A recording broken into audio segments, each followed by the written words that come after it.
Nintendo Switch 2 will be an online gaming juggernaut. At least, that's what I believe. And I have 3 reasons why I believe that to be true. Reason number 1, I want you to look at this graphic and tell me what you see. This is the current list of retro systems that are available as a part of Nintendo Switch Online. What about them and their console's history do you notice? And really, what do you notice about the consoles that have yet to be added? Nintendo DS, 3DS, Wii, and Wii U. Yes, even the GameCube, if you can believe it or not. Every Nintendo console that has been made that has not been added to the Nintendo Switch Online was a console that had online capabilities. I think that Nintendo is planning to bring this era of Nintendo games back online in an official capacity on modern hardware. And why do I think this? Well, believe it or not, the answer to this question can actually be found in the latest release of Nintendo Music. Nintendo saw quite literally billions of people listening to their songs on YouTube. Nintendo didn't make any money from this, as these songs were ripped game files and not released in any official capacity. They looked at this situation and rather than saying, man, Nintendo fans want to listen to our music, we should capitalize on this. Instead, they started playing an endless game of whack-a-mole, trying to take down all the YouTube videos of their music. And eventually they learned their lesson and provided a way for us to listen to their music. So what does that story have to do with Nintendo Switch 2's online? Well, recently, the Nintendo Wii has been completely popping off with soft mods, allowing for online capabilities to return. Thousands of people have been digging up their Wiis, changing the DNS number in the settings, and are now able to play Mario Kart Wii online again, since the official servers are no longer available. Nintendo, now hopefully having learned their lesson, have a choice to make. They're at the same crossroads as they were with the music. Do we go after them for creating false servers to play online? Or do we see a need in the fan base and see that as an opportunity to give them what they want?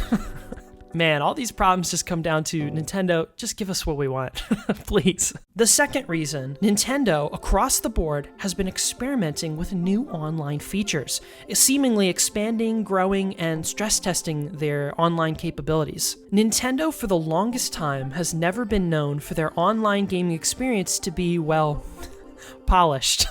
It tends to be laggy, buggy, and, well, just nowhere near the experience of their competitors. I mean, try playing online Fortnite on your Switch, and then go play it on your PS5, and you'll know exactly what I'm referring to. It's just crazy. But Nintendo is clearly trying to work on this. And how do I know? Because they just jumped headfirst into the deep end of online gaming.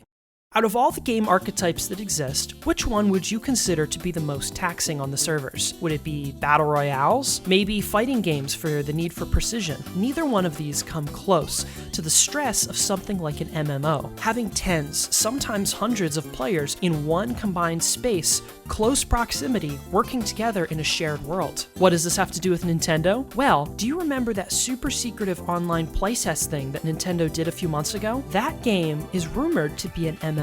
That is, if you've seen the gameplay. Whether all those leaks are true or not, this game is clearly testing online features. The other key here is that Nintendo already confirmed that the Switch 2 will be announced in the next couple months. So, that pretty much confirms that this new game that they're testing will not launch on Switch 1, but that it'll be on Switch 2. And the third reason why I believe that online capabilities will be the quote-unquote gimmick of the Switch 2 is that what else could it be?